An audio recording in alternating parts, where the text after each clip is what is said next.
હું ડૉક્ટર રાજેન પટેલ, નાક કાન ગળાનો સર્જન. તો એ સમયે આપણા કાનની અંદર એક ધાક પડી જાય અને ઘણી વખત દુખાવો પણ થતો હોય. વારંવાર ચક્કર આવવાના બહુ બધા કારણ હોય છે. એમાં એક કાન જે સૂર્ય ઉગે પહેલા જાગી જાય એને સૂર્યની એનર્જી મળવાની છે, પ્લસ સીટી પણ વાગે અથવા ઓછું પણ સંભળાય. એનું રીઝન એ છે કે એડિનોઇડ સ્ટ્રક્ચરને લીધે બાળકનો વિકાસ રૂંધાય છે, પરમેનન્ટ ડેમેજ થઈ જાય અને તમારા કાયમ માટે રહી જાય છે.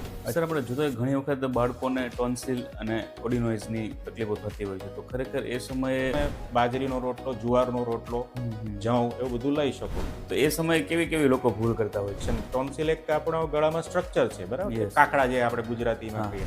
પ્લસ અસ્થમા એટલે દમ જેવા સિમ્પટમ્સ પણ આવી છે. જે લોકોને વારંવાર એલર્જી થાય છે અને એને લીધે નાકમાંથી એક સળિયા જેવું ઇન્સ્ટ્રુમેન્ટ હોય એ ચીકો આવે છે, પાણી પડે છે, નાક બંધ થઈ જાય છે, બરાબર? હેલો મિત્રો, કેમ છો? હું છું સતીશ દેવડિયા. સ્વાગત છે તમારું ગુજ્જવલ્દી પોડકાસ્ટની અંદર, અને જેની ટેગલાઇન છે સંઘર્ષથી સફળતા. આજના આપણા એપિસોડના એક એવા વ્યક્તિ છે કે જે આપણા આજના ગેસ્ટ છે, અને એ આપણે ઘણી બધી ચર્ચા કરવાના છે. અને એ સ્પેશિયલ એક ડૉક્ટર છે કાન નાક ગળાના. અને આપણે આજે ઘણી બધી વખત ઘણી બધી અલગ બીમારીના હિસાબે અલગ જગ્યા પર આપણો ટ્રીટમેન્ટ રહેતા હોય છે, એટલે કે જેથી કરીને આપણે જ્યાં એક્સપર્ટીઝ છે અને ત્યાં જઈએ ને ત્યાંથી એના રિઝલ્ટ મળતા હોય, તો એવી ઘણી બધી ભૂલો આપણે કરતા હોય છે. તો કઈ બીમારી ક્યારે તકલીફ કરાવતી હોય ને કઈ બીમારી આપણે અસર કરતી હોય, તો ખરેખર આપણે ઘણી બધી વસ્તુ આજે જાણવાના છે. તો આ પોડકાસ્ટને લાસ્ટ સુધી જોજો, બહુ મજા આવશે, ઘણું બધું સમજવા મળશે, શીખવા મળશે અને ઘણા બધા બેનિફિટ આપણે મળવાના છે. તો વધારે સમય નહીં લેતા મુલાકાત કરીએ doctor Rajen Patel. Hello sir, કેમ છો? નમસ્તે. નમસ્તે, good morning sir. Good morning. Welcome to ગુજ્જવલ્દી podcast sir. Thank you. Sir, આજે આપણે ચર્ચા કરવાના છે કે જે હરેક લોકોને ઘણી બધી વખત પ્રોબ્લેમ થતી હોય છે નોર્મલી, જેમ આપણે વાત કરીએ ને કે શરદી, ઉધરસ, ગળું બળવું, તાવ આવવો. તો આ બીમારી ક્યારેક બીજા એક્સિડન્ટ પર થતી હોય છે ને એ લોકોને પેશન્ટોને ખ્યાલ નથી હોતી, ને જે નાના નાના ડૉક્ટર જે મીન્સ કે ક્લિનિક છે, લોકલ ક્લિનિક છે, તો એની અંદર ટ્રીટમેન્ટ લેતા હોય અને પછી ઘણી બધી બીજી તકલીફો વધારે થતી હોય છે અને પછી એમને દોડાદોડી થતી હોય છે. તો એક્ઝેક્ટલી ખરેખર કઈ બીમારી એ છે અને એ બીમારી આપણે ખરેખર ઓળખવી જોઈએ અને આપણે કઈ તકલીફ થાય છે તો કયા ડૉક્ટર પાસે જવું જોઈએ, આજે આપણે એના વિશે થોડી ચર્ચા કરીએ. તો સર, સૌથી પહેલાં તો આપણા પ્રેક્ષક છે, આપણા વ્યુઅર્સ છે, એમનો તમારો પરિચય આપી દો. હું ડૉક્ટર રાજેન પટેલ, નાક કાન ગળાનો સર્જન. વિશ્વા ઈએનટી હોસ્પિટલમાં મારું ક્લિનિક છે અને એનું એડ્રેસ છે લાલ દરવાજા, ગામાડી કિડની હોસ્પિટલની બાજુમાં. Okay, thank you so much sir કે તમે તમારો પરિચય આપ્યો. તો સર, આપણે વાત કરીએ કે વારે વારે ઘણા બધા લોકોને વારે વારે ચક્કર આવતા હોય, ચક્કરની વાત કરીએ તો એ ખરેખર એ ચક્કર આવવાનું કારણ શું હોય? કોઈ ખરેખર કાનની સમસ્યા હોઈ શકે, કોઈ ભયંકર બીમારી હોઈ શકે? વારંવાર ચક્કર આવવાના બહુ બધા કારણ હોય છે. એમાં એક કાન પણ એક વિષય છે કે ભાઈ એને લીધે પણ ચક્કર આવે. એટલે વારંવાર ચક્કર આવતા હોય અને જો ચક્કરમાં કોઈ દવાથી ફરક ન પડતો હોય તો એક વખત ઈએનટી સ્પેશિયાલિસ્ટને પણ બતાવવું જરૂરી છે. ઓકે. એટલે એમાં શું હોય છે કે બંને કાનમાં એક બેલેન્સ સિસ્ટમ હોય છે, આપણા બંને કાનમાં. ઓકે. જે બંને બેલેન્સ સિસ્ટમ એક સાથે નોર્મલ કામ કરે તો આપણું બેલેન્સ જળવાય રહે. રાઈટ. એમાંથી એક સાઈડની બેલેન્સ સિસ્ટમ ખોરવાય તો આપણને ચક્કર આવે, પ્લસ સીટી પણ વાગે અથવા ઓછું પણ સંભળાય.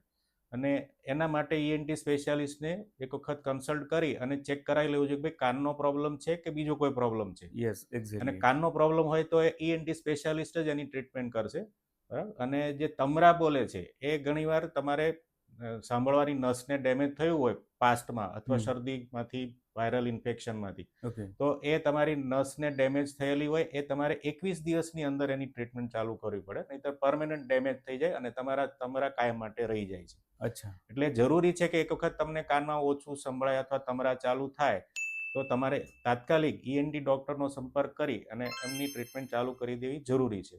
તમે જો મોડું કરશો અને અરાઉન્ડ 21 દિવસ પાસ થઈ ગયા અને પછી જો તમે દવા માટે આવશો તો તમરા કાયમ માટે રહી જવાનો ચાન્સ હોય છે. બરાબર છે. એટલે ટૂંકમાં આપણે જે કાનમાં તમરા વાગે એટલે સીટી વાગે કે જે એવું બધું. સીટી વાગે, તમરા વાગે, આપણે એમ કે ભાઈ જીવડું બોલે છે, યસ, યસ. બરાબર છે. ઘણીવાર એમ થાય કે ધબ ધબ ધબ અવાજ આવે છે. અને એનું એક કારણ વાયરલ ઇન્ફેક્શન છે અને બીજું કારણ લાઉડ સાઉન્ડનું એક્સપોઝર. એટલે ધારો કે તમારા કાન પાસે ફટાકડો ફૂટી ગયો છે Yes. અથવા તમે ડીજેમાં ગયા છે અને લોંગ અવર્સ તમે સ્પીકર પાસે તમારો કાન રહ્યો છે, યસ, યસ. તો પણ ટેમ્પરરી તમારી સાંભળવાની નસ ડેમેજ થાય છે અને એનાથી તમરા સ્ટાર્ટ થાય. એને જો તમે પ્રોપર ટ્રીટમેન્ટ ન કરો તો કાયમ માટે તમારી નસ ડેમેજ રહે, પ્લસ તમરા ચાલુ રહે અને સાંભળવાનું પણ કાયમ માટે ઓછું રહે. અચ્છા. તમે એને ટાઈમલી ટ્રીટમેન્ટ ન કરાવો તો. અચ્છા, એટલે જો એ ખરેખર કોઈ વ્યક્તિને, કોઈ પેશન્ટને એવું થયું છે તો એમને ખરેખર 21 દિવસની અંદર એ ટ્રીટમેન્ટ કરે. ઈએનટી ટ્રીટમેન્ટ ચાલુ થઈ જવી જોઈએ. બરાબર છે. કાનને લીધે જો પ્રોબ્લેમ છે તો. પ્રોબ્લેમ છે તો એટલે ઘણા બધા કેવું હોય છે સર કે એ ઓલમોસ્ટ અવોઇડ કરતા હોય છે કે ભાઈ આ કદાચ થોડાક દિવસ હા, માટે રહેશે ને કદાચ બંધ થઈ બંધ પણ જશે, થઈ જશે, રાહ જોતા હોય રાહ છે, પણ જોતા હોય એવું છે. કરવું હિતાવહ નથી. નથી. તાત્કાલિક ડોક્ટરનો સંપર્ક કરી અને એનો જરૂરી હોય તો ડોક્ટર ટેસ્ટ પણ કરાવે છે, એને ઓડિયોમેટ્રી કહેવાય છે. બરાબર એના છે. પરથી આપણને પરફેક્ટ ડાયગ્નોસિસ થાય છે કે ભાઈ એમની કાનની નસ ડેમેજ થવાથી તમરા બોલે છે કે બીજું કઈ કારણ છે. બરાબર છે. તો સર ઘણી વખત આવા પેશન્ટ હોય કંઈ ઘણી વખત ઘણી ભૂલ કરતા હોય છે, મિસ્ટેક કરતા હોય છે. તો એ સમયે કેવી કેવી લોકો ભૂલ કરતા હોય છે? મેઇન તો પેશન્ટ ભૂલ એ કરે છે કે કયા ડોક્ટરને કયા ટાઈમે બતાવવું યસ. એ લોકોને ખ્યાલ નથી. એટલે હું થોડું એમને સમજાવું કે ભાઈ તમને ગળામાં વારંવાર દુખાવો થાય છે, ખવાતું નથી, હમ. ટોન્સિલમાં ઇન્ફેક્શન, ટોન્સિલ એક આપણો ગળામાં સ્ટ્રક્ચર છે, બરાબર છે, યસ. કાકડા જે આપણે ગુજરાતીમાં હા. કહીએ, એમાં વારંવાર ઇન્ફેક્શન થતું હોય તો ઈએનટી ડોક્ટરને જ બતાવવું જરૂરી છે. તમે ફિઝિશિયન પાસે જશો, જનરલ ડોક્ટર પાસે જશો તો એ તમને ટેમ્પરરી રાહત કરી આપશે. રાઈટ. તમારે એનું પરમેનન્ટ સોલ્યુશન જોતું હોય તો ઈએનટી ડોક્ટરને જ બતાવવું જરૂરી છે. બીજું એક છે પ્રોબ્લેમ એ એલર્જી. હમ. જે લોકોને વારંવાર એલર્જી થાય છે અને એને લીધે નાકમાં છીકો આવે છે, પાણી પડે છે, માથું દુખે છે, નાક બંધ થઈ જાય, તો એના માટે જનરલ ડોક્ટર અથવા ફિઝિશિયનને બતાવવા કરતા પહેલા ઈએનટી સ્પેશિયાલિસ્ટને ડાયરેક્ટ બતાવવું જરૂરી છે, તો તમારા પ્રોબ્લેમનું વહેલું નિરાકરણ આવશે. આવે. યસ. ઓકે. તો સર તમે જે એલર્જીની વાત કરો છો તો એલર્જી અને બીજું કહેવાય છે સાઇનસ. તો એ બંનેમાં શું તફાવત છે સર?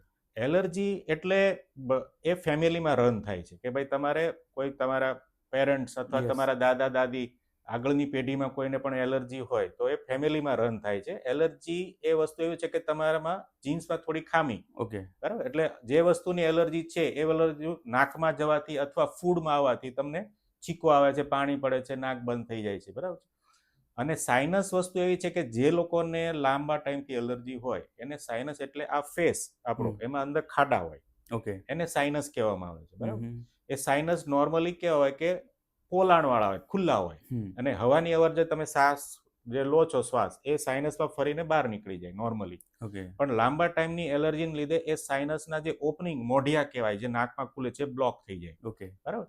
અને લાંબા ટાઈમ બ્લોક રહેવાથી એમાં પહેલા સોજો આવે છે, પહેલા એમાં પાણી જેવું ચીકણું પ્રવાહી ભરાય છે અને પછી અંદરથી એની જે સ્કિન હોય અંદરનું લેયર કેવો યસ. એમાંથી એ ફૂલી જાય અને ફુગ્ગાની જેમ પછી પોલિપ જે કે મસા કયો હા હા. એની શરૂઆત થાય અને ઓકે. પછી એ નાકમાં પ્રોજેક્ટ થાય. પહેલા સાઇનસમાં બને, પછી નાકમાં આવે. જ્યારે નાકમાં પહોંચી જાય ત્યારે તમારું નાક કમ્પ્લીટલી બંધ થઈ જાય અને એવા કેસમાં તમારે સર્જરીની જરૂર પડે. બરાબર છે. એટલે એલર્જીની ટ્રીટમેન્ટ દવાથી થાય, પણ એક વખત તમારે સાઇનસનો પ્રોબ્લેમ સિરિયસ થઈ ગયો. સાઇનસમાં પણ બે પ્રકાર હોય છે કે શરૂઆત અને જે બહુ આગળ વધી ગયેલું Yes. સાઇનસનો પ્રોબ્લેમ જેમાં મસા પણ છે અને જે દવાથી ક્યોર કરી શકાય એમ નથી, તો એવા કેસમાં સર્જરીની જરૂર પડે. અચ્છા, એટલે બંનેની કદાચ જોઈએ તો ટ્રીટમેન્ટ અલગ અલગ હોય શકે. અલગ અલગ હોઈ શકે. ઓકે.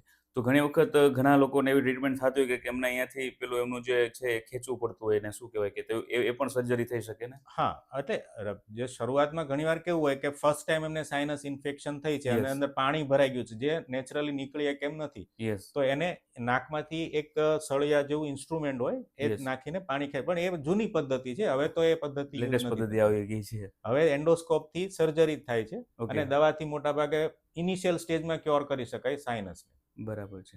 હવે ઘણા બધા લોકો પેશન્ટ હોય કે એમને ઘણા સમયથી ટૂંકમાં સૂકી ઉધરસ હોય.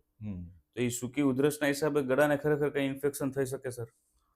સૂકી ઉધરસમાં એટલે ઘણીવાર કેવું કે લાંબા સમયથી તમને સૂકી ઉધરસ આવે છે અથવા કફવાળી ઉધરસ, બેવું પણ પોસિબલ છે, અને તમે ફિઝિશિયનની દવા લો છો, Yes. બરાબર, અને જો તમને ફરક નથી પડતો તો એક વખત ઈએનટી સ્પેશિયાલિસ્ટને બતાવવું જરૂરી છે. એમાં રીઝન એ છે કે ઈએનટી સ્પેશિયાલિસ્ટ તમારું ગળું ચેક કરી શકે તો એલર્જી છે અથવા એસિડ રિફ્લક્સ કહેવાય. બીજો પ્રોબ્લેમ એસિડ રિફ્લક્સ. એસિડ બરાબર. રિફ્લક્સ એટલે કેવું કે ગળા સુધી એસિડ આવે છે, સાયલન્ટ હાઇપર એસિડિટી એને કહેવાય. ઓકે.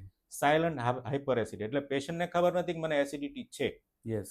પણ ગળા સુધી એસિડ આવે છે અને એ શ્વાસ નળીમાં જતો રહેવાને લીધે એમને લાંબા ટાઈમ સુધી કોરી ઉધરસ આવે છે. અને એનું મોટું રીઝન એક છે કે દર્દીઓને ખબર નથી કે જમ્યા પછી રાત્રે 3 કલાક સુધી સુવાય નહીં. ઓકે. જે લોકો વહેલા સૂઈ જાય છે 1 કલાક 1.5 કલાકમાં, એ લોકોને 100% લાંબા ટાઈમે થવાનું એને કહેવાય એસિડ રિફ્લક્સ. ગળા સુધી એસિડ આવે ઓકે. અને એના લીધે એમને સૂકી ઉધરસ અથવા કફવાળી ઉધરસ પ્લસ અસ્થમા એટલે દમ જેવા સિમ્ટમ્સ પણ આવી શકે બરાબર કે ભાઈ છે. એને શ્વાસ ચડવા માંડે, કારણ કે એસિડ એક વખત શ્વાસ નળીમાં દાખલ થયો તો એ શ્વાસ નળી એને સહન ના કરી શકે રાઈટ. અને એમાં સોજો આવી જાય, એની અંદરની જે દિવાલ છે એ નેરો થઈ જાય, એટલે તમને શ્વાસ લેવામાં પણ તકલીફ પડે. એટલે આ બધા જ્યારે સિમ્ટમ્સ તમને લાગતા હોય કે ભાઈ લાંબા સમયથી મને કોરી ઉધરસ અથવા કફવાળી ઉધરસ આવે છે, કફવાળી મીન્સ એ પાણી જેવું પાણી નહીં, જેવું, યસ. એમાં કોઈ ઇન્ફેક્શન કે પીળા કલરનું મટીરિયલ ના હોય, રાઈટ. તો તમારે એક વખત ઈએનટી ડોક્ટરને મળી અને ચેક કરાવી લેવું જોઈએ કે ભાઈ તમારા ગળામાં પ્રોબ્લેમ છે તો એલર્જીને લીધે છે કે એસિડ રિફ્લક્સને લીધે. અને ડોક્ટર તમને થોડી પ્રશ્નો કરશે એટલે એમને ખ્યાલ આવી જશે કે ભાઈ તમારો પ્રોબ્લેમ એસિડ રિફ્લક્સનો છે, એલર્જી છે કે ઇન્ફેક્શન છે. તો એક બરાબર. વખત ઈએનટી ડોક્ટરને પણ ઓપિનિયન લેવો જરૂરી છે. અચ્છા, હવે જેમને ખરેખર જે પ્રોબ્લેમ આ થતી હોય છે, તો એને કઈ વસ્તુની કાળજીઓ લેવી જોઈએ કે જેથી કરીને એની આદતોને સુધારે અને આવા પ્રોબ્લેમની અંદર એ પોતે આગળ વધી ન શકે? જો એમાં મેઇન એલર્જી છે ને એ દવાથી ક્યોર ન કરી શકાય, એને કંટ્રોલ કરી શકાય. Okay. એલર્જી વસ્તુ એવી છે કે ભાઈ દવાથી મટે નહીં. કોઈ પણ ડોક્ટર એવો દાવો કરતો હોય કે ભાઈ હું એલર્જી મટાડી દઉં, એ પોસિબલ નથી. એલર્જીને કંટ્રોલ કરી શકાય. ઓકે. એમાં જે પહેલી ટ્રીટમેન્ટ છે એ પેશન્ટના પોતાના હાથમાં છે કે ભાઈ જે વસ્તુ એમને નડે છે, એમને ખ્યાલ થોડો આવી જ ગયો હોય કે આ Yes. વસ્તુ ખાવાથી મને શરદી વધારે થાય છે, તો નેક્સ્ટ ટાઈમ એ વસ્તુ એવોઇડ કરવાની છે. દરેક Okay. માણસથી એલર્જી અલગ અલગ વસ્તુની હોય છે. કોઈને ફૂડની એલર્જી હોય છે, કોઈને નાકમાં વસ્તુ જવાથી એલર્જી, કોઈને ધૂળની એલર્જી, કોઈને સ્ટ્રોંગ સ્મેલની, કોઈને ધુમાડાની એલર્જી, કોઈને Yes. ઠંડી હવાની એલર્જી, કોઈને પંખાની એલર્જી. પંખો એટલે પવન. યસ. તો તમને જે વસ્તુનો ખ્યાલ આવે છે એનાથી તમારે બચવાનું છે એલર્જી માટે. યસ. પ્લસ ધારો કે એવું બધું કરવા છતાં જો તમારે એલર્જીના સિમ્ટમ્સ કંટ્રોલ ન થતા હોય તો પછી તમારે ઈએનટી સ્પેશિયાલિસ્ટ પાસે જઈને એનો કોર્સ કરવો પડે. તમે 2 થી 3 મહિના કોર્સ લો તો તમારે 4-6 મહિના 8 મહિના સારા જવાના છે. ઓકે. અને તમારે એનું વધારે નોલેજ જતું હોય તો તમારે 2 ટેસ્ટ કરાવવા પડે. એક ફૂડ એલર્જી છે, ઇન્હેલન્ટ એલર્જી છે. એમાં આખું લિસ્ટ તમને મળી જશે કે ભાઈ કઈ કઈ વસ્તુ આપણે ખાવામાં એવોઇડ અચ્છા. કરવાની છે, કઈ વસ્તુ નાકમાં જતા રોકવાની, એટલે માસ્ક પહેરવાનું છે. રાઈટ. અને બીજું કે આપણે જનરલ હેલ્થ માટે અથવા ઈએનટી ને નાક કાન ગળાને હેલ્ધી રાખવા માટે તમારે એક તો સારું ફૂડ લેવું જોઈએ, બરાબર. જંક ફૂડ બને ત્યાં સુધી એવોઇડ કરવું જોઈએ. લો તમે, એવું નથી કે કોઈ નથી લેવાના, એવું તો પોસિબલ નથી, શક્ય જ એટલે નથી. શક્ય નથી, પણ મહિનામાં 1-2 વખત 3 વખત બરાબર છે. પણ તમે વારંવાર ડેઈલી અઠવાડિયામાં 4-5 વખત જંક ફૂડ ખાઓ છો યસ. તો એ નુકસાનકારક છે. એ તમારો ઓવરઓલ ઇમ્યુનિટી, તમારું પેટ ખરાબ કરી દેશે અને 90% ઇમ્યુનિટી તમારા પેટમાંથી આવે છે. રાઈટ, સાચી વાત બરાબર. છે. એટલે તમારું પેટ ખરાબ થશે તો ઓવરઓલ હેલ્થ ખરાબ થશે. એટલે પેટને સારું રાખવા માટે તમારે જે હેલ્ધી ડાયટ છે, વેજીટેબલ્સ છે, ગ્રીન લીફી, અત્યારે શિયાળામાં બહુ સારું ગ્રીન Yes. વેજીટેબલ્સ આવે, એ રો નહીં, એને થોડા સાંતળીને ખાવા જરૂરી.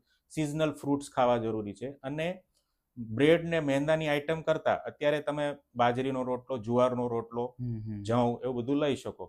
તેનાથી તમારી હેલ્થ પણ સારી રહેશે અને વારંવાર બીમાર નહીં પડો.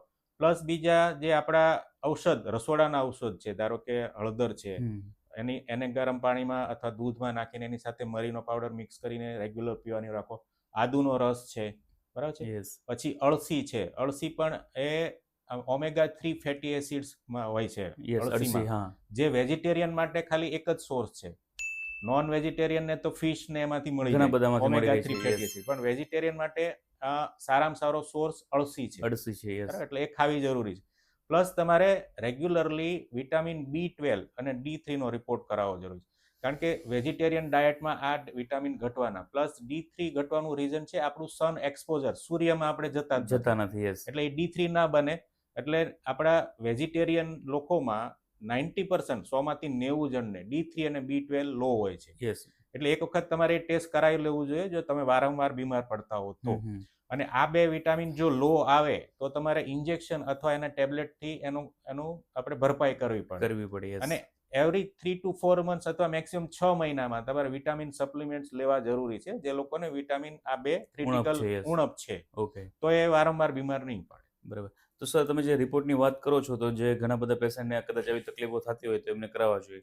હું તો એમ કહું, હેલ્ધી રહેવા માટે B12, D3 અને હિમોગ્લોબિન, એ રિપોર્ટ તો દરેક માટે જરૂર છે. પર્ટિક્યુલર હિમોગ્લોબિન અને આયરન ફિમેલ માટે, કારણ કે એ લોકોને જે મંથલી જે બ્લીડિંગ Yes, થાય થતું હોય છે. માસિકને લીધે, એટલે બ્લડ લોસ થવાનો જ છે. રાઈટ. એટલે હિમોગ્લોબિન ઓલરેડી એમનું ડાઉન. મેં જોયું છે કે આપણા જે ગુજરાતી ફિમેલ છે એમાં લગભગ 10%ની અંદર હિમોગ્લોબિન, હિમોગ્લોબિન હોય છે. આઈડિયલી 12%ની ઉપર હોવું જોઈએ. જો 12% નીચે જાય તો પણ એમને વારંવાર ઇન્ફેક્શન લાગે, બીમાર થાય. તો હિમોગ્લોબિનનું લેવલ મેન્ટેન કરવું જરૂરી છે, B12નું લેવલ મેન્ટેન કરવું જરૂરી છે, અને D3. આ 3 વિટામિન જે છે એ આપણા બોડીમાં બહુ ક્રિટિકલ છે, અને એ જરૂરી છે. એ જરૂરી છે દરેક જણ માટે. યસ.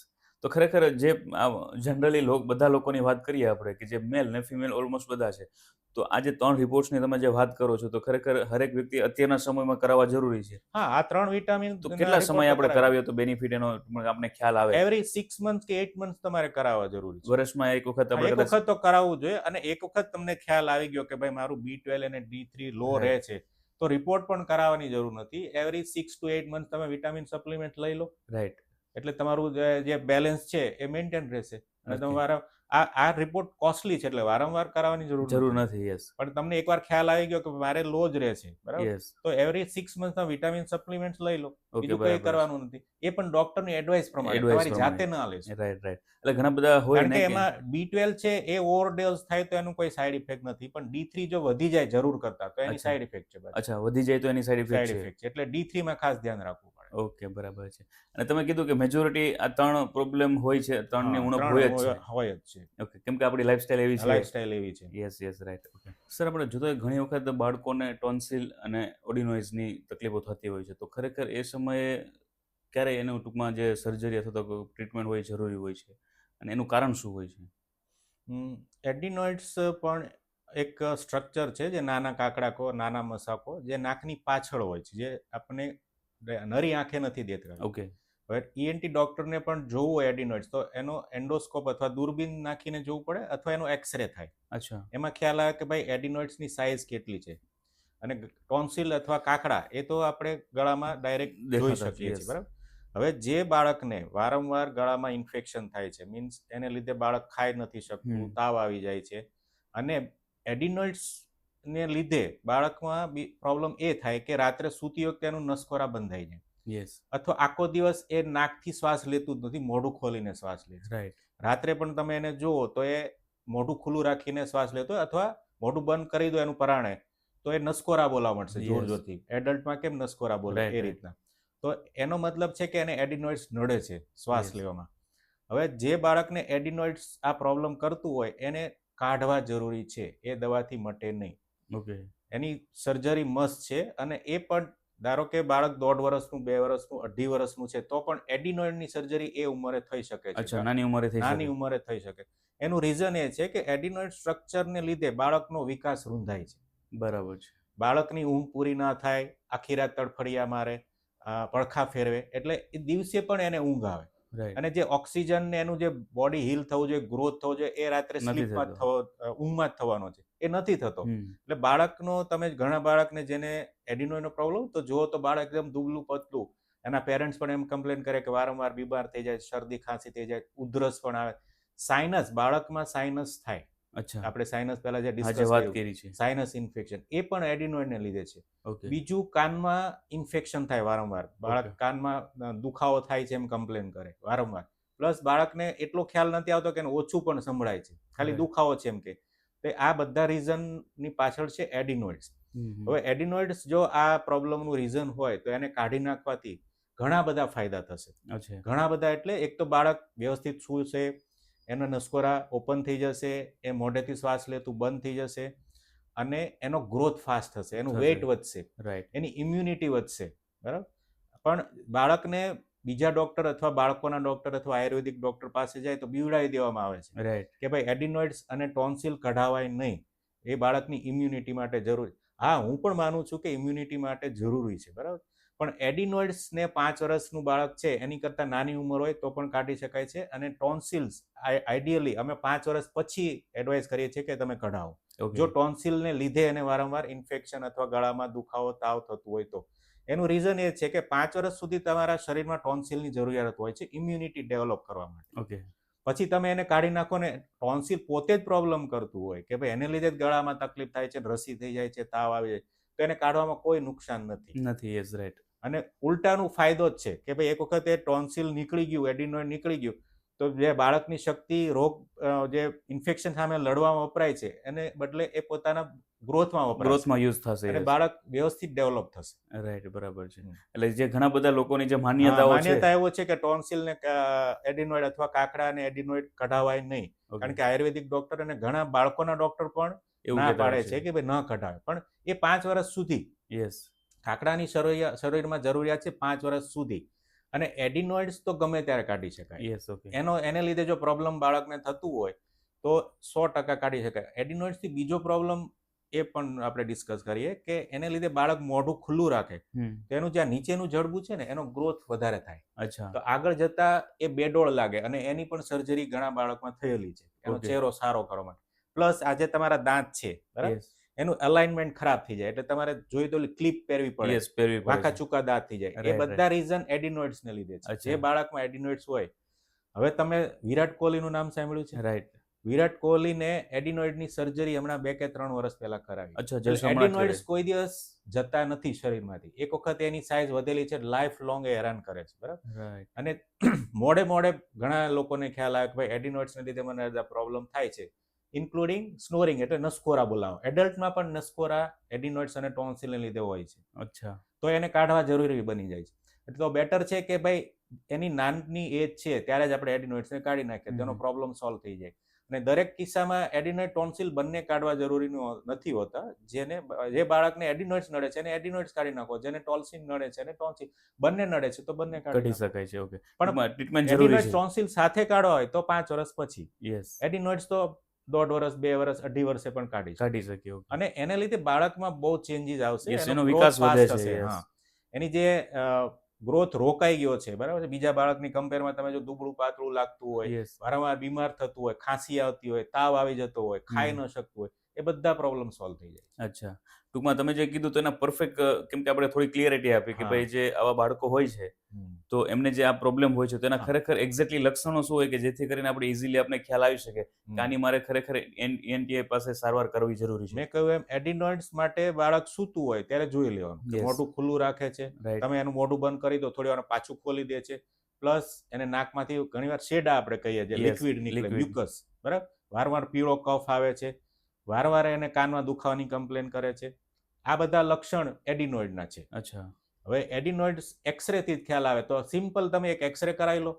હવે એડિનોઇડ્સની સાઇઝ વધારે નથી તો ઓપરેશનની જરૂર ડોક્ટર નથી. એડવાઇસ નથી કરવાની, નથી કરવાના. પણ yes. ખરેખર ઈ બ્લોક કરે છે એનો રસ્તો શ્વાસ લેવાનો, હમ. તો ડોક્ટર કહે છે કે ભાઈ આને કાઢવા જરૂર કાઢવા છે. જરૂર છે. એડિનોઇડ્સ દવાથી સારા ના થાય, નથી થતા, બસ એની ટૂંકમાં એની સર્જરી હોય છે. સર્જરી જ જરૂરી છે. Yes, okay, exactly. તમે મસ્ત ક્લિયરિટી આપી કેમ કે આજે ઘણા બધા હા. લોકોને ખ્યાલ નથી હોતો કે ખરેખર આ એક સામાન્ય શરદી ઉધરસ છે. સામાન્ય સર્જરી છે અને એનું બહુ સારું રિઝલ્ટ છે Right. કે જે લગભગ મોટા ભાગના એટલે ENT સિવાયના ડોક્ટરો એક્સપ્લેન નથી કરતા કે નથી ભાઈ કરતા. એડિનોઇડ કાઢવા જરૂરી છે. ઓકે, મોટા ભાગના ડોક્ટર એવી એડવાઇસ કરે કે ભાઈ આ ઉંમરમાં સર્જરી ના કરે, બહુ બાળક નાનું છે, એવું હોતું નથી. નથી, બરાબર છે. ઓકે, હવે સર આપણે આગળ ચક્કરની વાત કરી હતી તો મને થોડોક પ્રશ્ન એ બી આવે કેમ કે સર ચક્કર ઘણા બધા લોકોને અલગ અલગ રીતે આવી શકતા હોય તો એમાં બી ઘણા બધા અલગ અલગ લક્ષણો હોય અને તો ખરેખર એ સમયે કયા ડોક્ટર પાસે એમને પહેલી પ્રાયોરિટી આપવી જોઈએ કે ભાઈ આ પ્રકારના ચક્કર આવે છે અથવા તો ચક્કરના હિસાબે આવી બધી વસ્તુઓ થતી હોય તો એમને પહેલી પ્રાયોરિટી એ ડોક્ટર પાસે જવું જોઈએ અને પછી એમની ટ્રીટમેન્ટ કરાવવી જોઈએ. હવે ચક્કર વસ્તુ એટલે એમાં કેવું હોય કે ક્લિયર કટ બધું ફરતું એવું લાગે, Right. બરાબર, આખી આપણી આજુબાજુની દુનિયા આપણને ફરતી એવું લાગે, એને ચક્કર કહેવાય. અને બીજી વસ્તુ છે ઇમ્બેલેન્સ. અચ્છા. ઇમ્બેલેન્સ એટલે તમારું બેલેન્સ ના રહે, સંતુલન, અને તમે પડી જાઓ રાઈટ, જમણી બાજુ કે Yeah. ડાબી બાજુ. પ્લસ તમને એવું લાગે કે પગ અથવા હાથમાં તમને વીકનેસ છે અથવા હાથ ખોટો થઈ ગયો છે, કામ કરતો બંધ થઈ ગયો છે, તો એને કહેવાય પેરાલિસિસ. ઓકે, તો હવે એને લીધે ચક્કર આવતા હોય અથવા ઇમ્બેલેન્સ પેશન્ટ ઊભું ન થઈ શકતો, એને ઇમ્બેલેન્સ કહેવાય. અને ચક્કર એટલે ક્લિયર કટ ગોળ ગોળ ફરતું એવું લાગે, તમને એમ થાય કે દુનિયા આપણે ચકડોળમાં બેઠા છીએ. યસ, એટલે આ બે વસ્તુ અલગ છે, ઇમ્બેલેન્સ અને ચક્કર. અચ્છા, ચક્કર પણ ઘણા કારણને લીધે આવે. ધારો કે તમારા કાનમાં પ્રોબ્લેમ છે, ઇન્ફેક્શન થયું છે બરાબર, મિડલ ઇયરમાં પડદાની પાછળ કે જ્યાં બેલેન્સ સિસ્ટમ આવેલી છે, એની પર સોજો આવે તો પણ ચક્કર આવે. ઓકે, બીજું રીઝન છે કે ભાઈ તમારા બ્રેઇનમાં ક્યાંય ગાંઠ થઈ ગઈ છે બરાબર છે, તો પણ ચક્કર આવે. તમારા બ્રેઇનમાં ક્યાંય લોહી જમા થયું છે જેને ક્લોટ કહેવાય, બ્લડ ક્લોટ, Yes. બરાબર, જે તમારા બ્રેઇન ઉપર પ્રેશર કરે છે, તો પણ ચક્કર આવે. હવે તમારે કયા ડોક્ટર પાસે ક્યારે જવું એ ડિસાઇડ કરવા માટે સિમ્ટમ્સ થોડા હું કહી દઉં ઓકે. કે ભાઈ ચક્કર તો આવે છે બરાબર પેશન્ટને, પણ સાથે ઉલટી થાય છે, બહુ સખત માથું દુખે છે અને પડી જાય છે વારંવાર, બેહોશ થઈ જાય છે, મોઢામાંથી ફીણ નીકળી જાય છે બરાબર. અચ્છા. તો આવા કેસમાં તમારે ડાયરેક્ટલી તમારે ન્યુરોફિઝિશિયન મગજના ડોક્ટર પાસે જવું જોઈએ. એકવાર બ્રેન સ્કેન કરાવવો જરૂરી છે કે ભાઈ મગજમાં કોઈ બ્લડ ક્લોટ અથવા એની પર પ્રેશર તો જમા નથી થયું ને પર્ટિક્યુલરલી ઓલ્ડ એજ પેશન્ટ કે જેને ઓલરેડી ડાયાબિટીસ બ્લડ પ્રેશર છે ઓકે. જેને ડાયાબિટીસ કંટ્રોલ ન રહેતું અથવા બ્લડ પ્રેશર ઓચિંતું શૂટ થઈ ગયું અથવા વધી ગયું તો પણ એક રીઝન છે કે તમારા બ્રેનમાં ક્લોટ જમા થઈ જાય ત્યાં, કારણ કે મગજની નસ તૂટી જાય. તો એવા કેસમાં મોટી ઉંમરના જેને ઓલરેડી ડાયાબિટીસ બ્લડ પ્રેશર છે તો પહેલા બ્લડ પ્રેશર માપો તમારી પાસે ઘરે ઇન્સ્ટ્રુમેન્ટ હોય તો, અને બ્લડ પ્રેશર હાઈ છે તો ડાયરેક્ટલી ન્યુરોફિઝિશિયનને કન્સલ્ટ કરો બરાબર. હવે યંગ પેશન્ટ છે અથવા નાનું છોકરું છે કે જેને બીજા કોઈ પ્રોબ્લેમ નથી, ખાલી કાનમાં કોઈ પ્રોબ્લેમ લાગે છે એને ખ્યાલ આવી જાય કે ભાઈ કાનમાં દુખે છે, શરદી હતી, કાનમાં તમરા બોલે છે, ઓછું સંભળાય છે અને એને લીધે ચક્કર આવે છે તો ઈએનટી ડોક્ટર પાસે જવાનું છે. ઓકે. આ ક્લિયર કટ બે ડેફિનેશન છે કયા ડોક્ટરને તાત્કાલિક તમારે બતાવવો જોઈએ. યસ. હા. ઓકે. એટલે જેથી કરીને એક્ઝેક્ટલી આપણો વ્યુઅર્સ છે, પ્રેક્ષકો હા, એમને એમને ખ્યાલ આવે હા કે ભાઈ આપણે પેલી કયા priority. સિમ્ટમ્સ છે એના ટૂંકમાં એના રિલેટિવ જોવાનું છે જોવું કે ભાઈ છે. એને બીજું શું થાય સાથે સાથે. યસ. ઓકે. અને પેરાલિસિસ જેવું લાગતું હોય અને ઊભા ના થઈ શકતા ઇમ્બેલેન્સ તો ન્યુરોફિઝિશિયનને જવું બતાવવું. પડે. પણ યસ. કાનમાં ખાલી પ્રોબ્લેમ છે, કાનમાં એવું લાગે છે કે ઓછું સંભળાય, તમરા બોલે છે એને લીધે ચક્કર આવે છે તો ઈએનટી ડોક્ટર પાસે ENT જવું. ડોક્ટર. યસ. ઓકે. તો એક્ઝેક્ટલી તમે મસ્ત ક્લિયરિટી આવી છે. હવે ઘણી વખત સર બાળકોની વાત કરીએ ને તો નાકની અંદર ઘણી વખત વસ્તુ ફસાઈ જતી હોય, એને આપણે ફોરેન બોડી તરીકે પણ કહી શકીએ. તો ખરેખર એ જ્યારે થાય છે તો ત્યારે એ કઈ રીતે થતું હોય ને એને સાજું કરવા માટે અથવા તો સરસ ટ્રીટમેન્ટ શું હોઈ શકે? હવે બાળકમાં નેચરલ પ્રકૃતિ એવી છે કે ના કોઈ પણ બાળક હોય ને તમે જોયું હોય તો એ બધી વસ્તુ વીણે Yes. પેલા સૂંઘવા જાય એને, રાઈટ. અને એને લીધે નાકમાં ઘૂસી જાય ઘૂસી અથવા જાય. નાકમાં પુશ પણ કરી દે. અમુક છોકરાને એવી આદત હોય છે કે રબરનો ટુકડો, કાગળ હા. એ નાકમાં ભરાઈ દે, પછી એ ઘણીવાર કહેતું પણ નથી કે ભાઈ આવું મેં કર્યું છે બરાબર છે. અમુક ટાઈમે એમના પેરેન્ટ્સને ખ્યાલ ક્યારે આવે કે એ નાકવાળું બંધ દેખાય અથવા એમાંથી ઇન્ફેક્શન થાય અને પીળું પ્રવાહી આવવાનું ચાલુ થાય, રાઈટ. એટલે પછી એ લોકોને ખ્યાલ આવે છે કે અહીં નાખ્યું છે. અચ્છા. અને ઘણીવાર બાળક કહી દે છે કે ભાઈ આ મેં નાખી દીધું, કાનમાં નાખી દીધું, નાકમાં નાખી દીધું. તો એવા કેસમાં ડાયરેક્ટલી ઈએનટી ડોક્ટરને બતાવવું જરૂરી છે. એનું રીઝન હું તમને કહું કે એ લોકો શું કરશે, પહેલા ઘરે ટ્રાય કરશે કાઢવાની. યસ. હા. બરાબર. કોઈ પણ ચીપીઓ કે માથાની પિનથી તો એમાં બાળક ડરી જાય છે, વાગવાના ચાન્સ હોય છે. એ લોકો પાસે એની ટેકનિક નથી હોતી કઈ રીતે કાઢવાની. પ્લસ લાઇટ એમાં બહુ જરૂરી છે, લાઇટ ફોકસ થવી કે કાનમાં ધારો કે છે તો અમે એવી લાઇટ પહેરીએ કે અમારા બે હાથ ફ્રી રહે અને લાઇટ અંદર કાનમાં ફોકસ થાય તો અમે વ્યવસ્થિત એને ઇન્જરી થયા વગર કાઢી શકીએ. હવે મોટા ભાગે પેરેન્ટ શું કરે, પોતે પહેલા ટ્રાય કરે, બાળક ઓલરેડી ગભરાઈ ગયું, પછી પહેલા એમના ફેમિલી ડોક્ટર પાસે લઈ જશે, એ તે ખાલી એની લાઇટ વગર ચીપિયાથી કાઢવાની, ટોર્ચથી કાઢવાની ટ્રાય કરશે. હવે એમાં ઘણી વાર શું થાય છે કે જે બહાર નીકળવું છે એને એટલે વધારે પુશ અંદર જતું રહે, પ્લસ જે એને સાધન વાપર્યું એનાથી બાળકને ઇન્જરી થઈ, લોહી નીકળી ગયું, બરાબર, બ્લડ જમા થઈ ગયું, એટલે પેલું પાછળ જે છે તો દેખાતું બંધ થઈ ગયું, બાળક ગભરાઈ ગયું, રડવા લાગ્યું, પછી અમારી પાસે લઈને આવે. હવે અમે જોઈએ ત્યારે બાળક ઓલરેડી અમને ટચ પણ ન કરવા, એટલું ગભરાઈ ગયેલું હોય, રડતું હોય તો એને 2-3 જણા પકડી રાખે ત્યારે અમે ખાલી જોઈ શકીએ, પણ અમને ખાલી બ્લડ જ દેખાવાનું છે, કારણ કે અંદરની વસ્તુ બ્લડને લીધે બંધ થઈ ગઈ, વિઝિબિલિટી જતી રહી. એટલે એવા કેસમાં અમારે પછી એમને અમારે ઈચ્છા ન હોવા છતાં બેહોશ કરીને કાઢવું પડે. અચ્છા. એટલે તમારે જનરલ એનેસ્થેસિયાનું સીસી સૂંઘાડવાનું રિસ્ક બાળકને થઈ ગયું. એના માટે તમારે પાછું બીજે દિવસે બાળકને ભૂખ્યા પેટે લાવવું પડે, કંઈ પણ ખવડાવ્યા પીવડાવ્યા વગર. અને એમાં તમારો એક તો ટાઈમ બગડે, બાળકને જનરલ એનેસ્થેસિયા આપવું પડે, કોસ્ટ પણ વધી જાય, બધી તકલીફ ઊભી થાય. એટલે મારી સલાહ પેરેન્ટ્સને એવી છે કે બાળકને તમને ખ્યાલ આવ્યો કે આ નાખ્યું છે તો પહેલા ડાયરેક્ટ ઈએનટી ડોક્ટરને બતાવીએ. બીજી કોઈ પણ ટ્રાય કર્યા વગર પોતાની જાતે અથવા જનરલ ડોક્ટર પાસે, એમના ફેમિલી ડોક્ટર જે કહે છે આપણે બીએમએસ, બીએચએમએસ, એમની પાસે જવા કરતા ડાયરેક્ટલી ઈએનટી સ્પેશિયાલિસ્ટ, તમારે ખાલી કન્સલ્ટિંગનો ચાર્જ બહુ તો થોડાક એક્સ્ટ્રા પૈસા થાય કાઢવાના, પણ તમારો ઓવરઓલ તમારો પ્રોબ્લેમ અને પૈસા અને ટાઈમ બધું બચી જાય.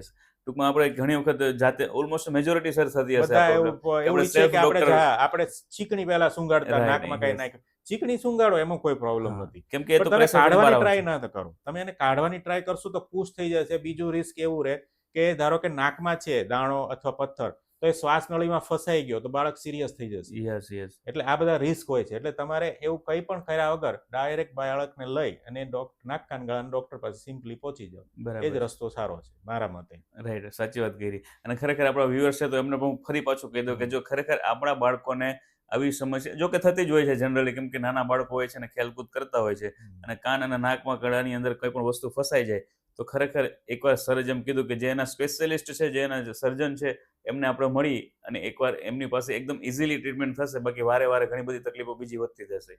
યસ ને? એકદમ ઓકે. સાચું. તો સર હવે આપણે જ્યારે વાત કરીએ કે ઈએનટી સમસ્યા ખાવા પીવાના આદતોમાં ફેર પાડે છે, બરોબર? તો ખરેખર શું ખાવું જોઈએ અને શું ન ખાવું ઉપર જોઈએ કે જેથી કરીને બીજી ઘણી બધી તકલીફો ન થાય, બચી શકીએ આપણે? મેઇન તો મેં કહ્યું એમ હેલ્ધી ડાયટ પહેલા પણ આપણે ડિસ્કસ કર્યું. હેલ્ધી ડાયટ એટલે કે જે તમારે વર્ષોથી આપણા ઘરમાં આપણા બાપ દાદા આપણા પેરેન્ટ્સ બનાવતા આવ્યા છે. તમને ઘઉં ભાવતા હોય તો ઘઉં ખાઓ, પણ આખા ઘઉં ખાઓ, બરાબર છે? મેંદો નથી ખાવાનો બને Right. ત્યાં સુધી. બ્રેડની આઈટમ, પીઝા છે, Okay. બર્ગર છે, જંક ફૂડ કહેવાય એવું નથી ખાવાનું. બહારની વસ્તુ બને ત્યાં સુધી નથી ખાવાની, કારણ કે પેકેજ ફૂડ અને પેકેજ ડ્રિંક્સ એટલે જેમાં પ્રિઝર્વેટિવ, કલરિંગ બધી અને વસ્તુ હોય. ફ્લેવરિંગ એજન્ટ્સ મેળવવામાં આવે, એ Right. બધા કેમિકલ છે કે ભાઈ ફૂડ લાંબા ટાઈમ સુધી સારું રહે. એ તમારા હેલ્થ માટે ખરાબ છે. ખરાબ છે. એ yes. દરેક વસ્તુ અંદર જવાથી તમારા ક્રિટિકલ ઓર્ગન ઇન્ક્લુડિંગ લીવર હમ, એને ડેમેજ કરે છે, પ્લસ તમારી ડાયજેસ્ટિવ સિસ્ટમ વીક કરે છે, બરાબર? મેંદો એના લીધે કબજિયાત થવાનું છે. કબજિયાતને લીધે બહુ બધી પ્રોબ્લેમ સમસ્યાઓ થતી હોય આપણે આયુર્વેદમાં લખેલું છે કે જેને કબજિયાત છે એને દરેક રોગ સ્ટાર્ટ થાય છે. થાય છે. બરાબર? રાઈટ. એટલે કબજિયાત એ બહુ મોટો પ્રોબ્લેમ છે. એટલે જે લોકોને કબજિયાત રહેતું હોય તો એને પહેલું સોલ્વ કરવું છે. એના માટે ફાઈબર ડાયટ લેવું જરૂરી છે. ફાઈબર આપણે ડિસ્કસ કર્યું એમ ગ્રીન લીફી અથવા લીલા શાકભાજી. શાકભાજી. yes. તમને કાચા ફાવે તો કાચા ખાઓ, એમને થોડા બાફીને સૂપ બનાવીને ફાવે તો એમ ખાઓ. Okay. પ્લસ તમારે પ્રોટીન પણ ખાવું જરૂરી છે. પ્રોટીન એ બી બરાબર? જરૂરી છે. આપણે ગુજરાતી વેજીટેરિયન ડાયટમાં પ્રોટીન લેતા નથી. નથી. yes. એટલે મોટા ભાગમાં તમે જુઓ તો પ્રોટીન ડેફિશિયન્સી છે. છે. yes. પ્રોટીન ડેફિશિયન્સીને લીધે શું થાય? કાં તમે જાડા થઈ જાઓ અથવા એકદમ દુબળા આવે, રાઈટ. બરાબર? અને જાડા જે થઈ જાય છે એમાં ફેટ જમા થાય છે, વધારે પ્રોટીન હોય તો છે. નથી. અને એક વખત તમારું બોડી ફૂલી જાય એટલે તમારી ઇમ્યુનિટી ડાઉન થાય, બીજા રોગ ચાલુ થાય, બ્લડ હમ. પ્રેશર, ડાયાબિટીસ, બરાબર? એટલે હેલ્ધી ડાયટ લો, વ્યવસ્થિત કસરત કરો, સવારે ઉઠો, પ્રાણાયામ કરો.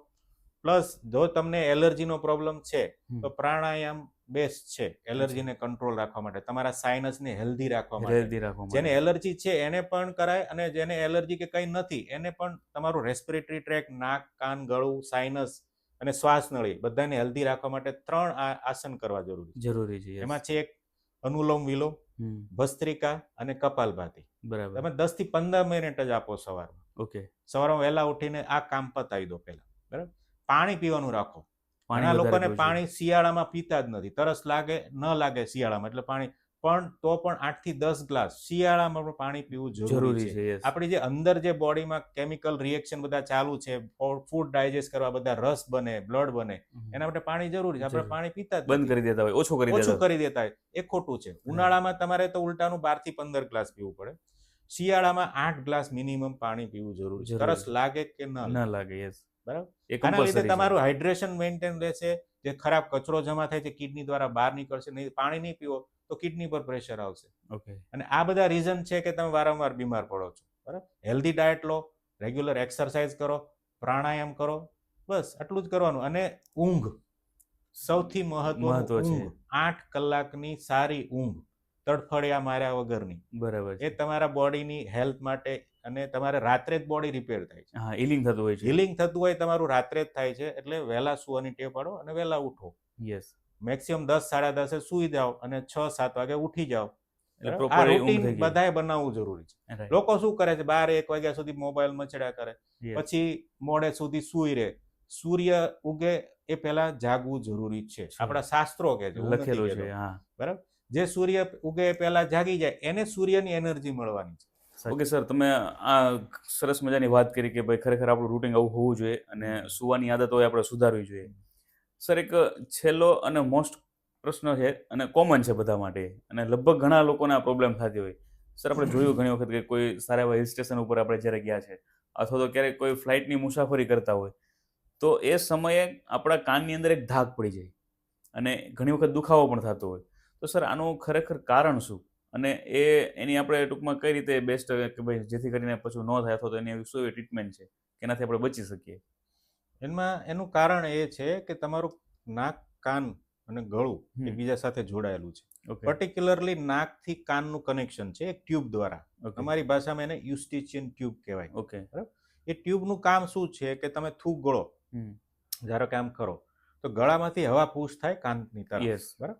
કાનની પડદાની પાછળ જે આપણા સ્ટ્રક્ચર આવે મિડલ ઇયર કહેવાય, એને હમ. હવાની જરૂર પડે. ઓકે બરાબર? એટલે વારંવાર હવા ત્યાં જાય, ટ્યુબ ખુલે પાછી બંધ થાય, ટ્યુબ ખુલે પણ બંધ થાય. આપણને ખ્યાલ પણ નથી આવતો કે આ ટ્યુબ શું કામ કરે છે. રાઈટ હવે જ્યારે તમે એર ટ્રાવેલ કરો છો ફ્લાઇટથી અથવા હાઇટ પર જાઓ છો, હમ ત્યારે એકદમ પ્રેશરમાં ચેન્જીસ આવે છે. રાઈટ બરાબર? જે પ્રેશર નીચે હોય એની કરતાં પ્રેશર વધી જાય અથવા ફૂલ ઘટી જાય. ફ્લાઇટમાં પણ એવું થાય. હમ તો એને લીધે જે ટ્યુબ પેલી છે એ બંધ થઈ જાય, ઓકે બ્લોક થઈ જાય. એ બધા નોર્મલ માણસ સાથે પણ થાય, પણ જ્યારે તમને ઓલરેડી શરદી છે અથવા ગળામાં ઇન્ફેક્શન છે ત્યારે એ ટ્યુબ જે બ્લોક થાય એ ઘણીવાર ખુલતી નથી. ઓકે બ્લોક ને બ્લોક રહે. ઓકે એને લીધે શું થાય કે તમારો કાનનો પડદો ઓલરેડી ચોટી જાય. થોડા મિનિટ્સ માટે તો બધાનો કાનનો પડદો ચોટે ત્યારે તમને ધાક પડે, પાછું ખુલી જાય. ખુલી જાય પણ જે લોકોને ઓલરેડી શરદી છે અથવા ટ્યુબ નબળી છે, ટ્યુબ નબળી એ જૂની શરદીને લીધે થયેલું છે, Okay. એને ખ્યાલ નથી. પણ તમે ફ્લાઇટમાં જ્યારે ટ્રાવેલ કરો છો ત્યારે ટ્યુબ બ્લોક થઈ તો ખુલશે જ નહીં. ઓકે એટલે પડદો ચોટી, શરૂઆતમાં પડદો ચોટી જશે એટલે તમને ધાક પડી જશે, સંભળાવાનું ઓછું થઈ જશે. Right. પણ લાંબો ટાઈમ જ્યારે ધાક રહે તો પડદા પર સોજું આવે, ઓકે પડદો લાલ થઈ જાય એટલે તમને કાનમાં ચાસકા અથવા દુખાવો ચાલુ થાય. બરાબર? તો આ રીઝન છે ટ્યુબ, યુસ્ટેચિયન ટ્યુબનું બંધ થઈ જવું. હવે એને નિવારવા માટે તમારે શું કરવાનું છે કે એક તો તમારે શરદી કે એવું કંઈ છે ઓલરેડી ગળામાં ઇન્ફેક્શન તો સાથે દવા લેવાની છે. એની દવા તમારે ફ્લાઇટમાં બેસતા પહેલા પણ લેવાની છે ઓકે અથવા એનો કોર્સ ચાલુ રાખવાનો છે. અને એમાં આવે છે નાકમાં પાડવાના ટીપા. ઓકે જે તમારે શરદી છે એ બે રીતે ફાયદો કરે. એક તો તમારું નાક પણ ખુલ્લું થઈ જશે, જે મ્યુકસ નીકળે છે એ પણ ક્લિયર થઈ જશે, રાઈટ પ્લસ પેલી જે ટ્યુબ છે નાકમાં ખુલે છે એ પણ ઓપન કરવા માટે તમારે નાકના ટીપા યુઝ અચ્છા એમાં કરવાના. કામ કરે છે એટલે તમારે પહેલા ડ્રોપ્સ પાડી દેવાના છે બંને સાઈડ, ફ્લાઇટમાં બેસવાના 10 મિનિટ પહેલા, પેલા અને ફ્લાઇટમાંથી ઉતરવાનું જ્યારે તમારે લેન્ડિંગ થાય છે એના 10 મિનિટ પહેલા 2 વખત ટીપા પાડવાના છે. ઓકે અને પછી 5 મિનિટ નાક આ રીતના ઊંચું રાખીને બેસી રહેવાનું છે. એનું રીઝન એ એવું છે કે 5 મિનિટે તો ડ્રોપ્સ પેલી ટ્યુબમાં પહોંચવાના છે. પછી તમારે સિમ્પલી નાક દબાઈને આ રીતે ફુગ્ગો ફૂલાવવાનો છે. 5 સેકન્ડ ફૂલાવો, છોડી દો, પાછું ફૂલાવો. 5 થી 10 વખત તમે આ રીતે મોઢું ફૂલાવી દો. ઓકે ટેક ઓફ અને લેન્ડિંગ વખતે ઓકે ટીપા પાડવાના 5 મિનિટ પછી, પછી તો તમારી ટ્યુબ બ્લોક નહીં થાય. ઓકે હવે ધારો કે તમે એમ કહો છો કે ભાઈ મારે ટીપાનો યુઝ નથી કરવો, ઓકે, એ ઓકે છે. તો સિમ્પલી એમનામ 10 વખત મોઢું ફૂલાવી દો, 10 વખત લેન્ડિંગ વખતે, 10 વખત અચ્છા ટેક ઓફ વખતે. જેને ટીપા નથી નાખવા, યુઝ નથી કરવા. હા, ટીપા નથી નાખવા, શરદી નથી, તો સિમ્પલી 10 વખત મોઢું ફૂલાવાનું છે. રાઈટ અથવા પાણીના ઘૂંટડા પીવાના છે ઓકે સિપ સિપ કરીને, અથવા ચ્યુઇંગમ ચાવવાની છે. આ બધું તમારી ટ્યુબ ખુલ્લી રાખવામાં મદદ કરશે. કરે છે પણ બેસ્ટ છે આમ નાક દબાઈ અને મોઢું ફૂલાવી દો. આ એક્સરસાઇઝ કરવાથી તમારા કાનના પડદા ખુલ્લા રહેશે. ખુલી જાય છે. ઓકે હા, એટલે બ્લોક નહીં થાય અને તમને દુખાવો પણ નહીં થાય. બરાબર છે. તો ટૂંકમાં આ એક પ્રશ્ન હતો મને, અને મેં તો અહેસાસ કર્યો છે પણ ઘણા બધા લોકોના થતું હોય છે. એટલે મેં કદાચ આપણે ક્લિયરિટી મળે કે ખરેખર આ કોઈ બીમારી છે કે પછી નહીં, બીમારી નથી, સિમ્પલ વસ્તુ Simple છે, વસ્તુ દરેક છે. જણ સાથે થાય છે. પણ શરદી ઓલરેડી તમને છે તો ટ્યુબ ન ખુલે એવા ચાન્સ વધારે છે, વધી ત્યારે જાય છે. તમારે નાકના ટીપા સાથે કેરી કરવા જરૂરી છે. બરાબર. એટલે જેમને અને શરદી એનું પ્રિસ્ક્રિપ્શન જરૂરી હોય છે તો તમારે હેન્ડબેગમાં રાખી શકો Right, નાકના ટીપા. બરાબર છે. એટલે ઓકે, જેમને શરદી છે એમને ખાસ ધ્યાન હા, રાખવાનું ખાસ જરૂર છે. ધ્યાન રાખવું જરૂરી છે. ઓકે ઓકે, સરસ. તમે સર ઘણી બધી માહિતી એવી ઘણી બધી વાત કરી કે ભાઈ ઘણા પ્રોબ્લેમ્સ હોય છે અને પ્રોબ્લેમ્સ આપણે નાના નાના ગણતા હોય છે અને જે કદાચ મોટું વિકરાળ સ્વરૂપ વિકરાળ પછી લઈ લે સ્વરૂપ છે. લઈ લે છે અને પછી આપણે ઘણી બધી વખત ભાગદોડ કરવી પડતી હોય. પણ ખરેખર જો આ બધી નાની નાની વસ્તુને આપણે ધ્યાનમાં લઈએ અને બાળકો માટે ખાસ આપણે સાવચેતી રાખીએ તો આવનારા સમયમાં એને બી તકલીફ ના પડે અને આપને બી તકલીફ આપણને ના એવી તકલીફ ના પડે. Okay, thank you so much sir. તમે તમારો સમય આપ્યો અને ઘણી બધી માહિતી આપી બદલ તમારો ખૂબ ખૂબ આભાર. ઓકે મિત્રો, ખરેખર આજના પોડકાસ્ટની અંદર બહુ મજા આવી છે. સરસ મજાની માહિતી સર આપી છે કે ખરેખર કાન નાક ગળાના ડોક્ટર હોય તો એમની પાસે ક્યારે જવું જોઈએ, કેવી ટ્રીટમેન્ટ લેવી જોઈએ, કઈ પ્રોબ્લેમ છે તો કઈ પ્રોબ્લેમને આપણે સમાધાન ક્યાં કોની પાસે મળશે, આ બધી વસ્તુઓ આપણી પાસે આજે સર સરસ મજાનું પીરસ્યું છે અને ખરેખર એનો ઉપયોગ કરવો જોઈએ. તો આ પોડકાસ્ટ બધા લોકોને શેર કરો કે જેમને નોર્મલી શરદી ઉધરસ આવે છે અને આપણે ક્યાંક ને ક્યાંક ટ્રીટમેન્ટ ઘણા સમયથી કરીએ છીએ અને છતાં પણ આપણે એમનું રિઝલ્ટ મળતું નથી. તો ખરેખર આ પોડકાસ્ટ બધા લોકોને શેર કરો. ઓકે, ફરી મળીએ નવા એપિસોડમાં નવા ગેસ્ટ સાથે. ત્યાં સુધી ખુશ રહો, મસ્ત રહો અને હેલ્ધી રહો.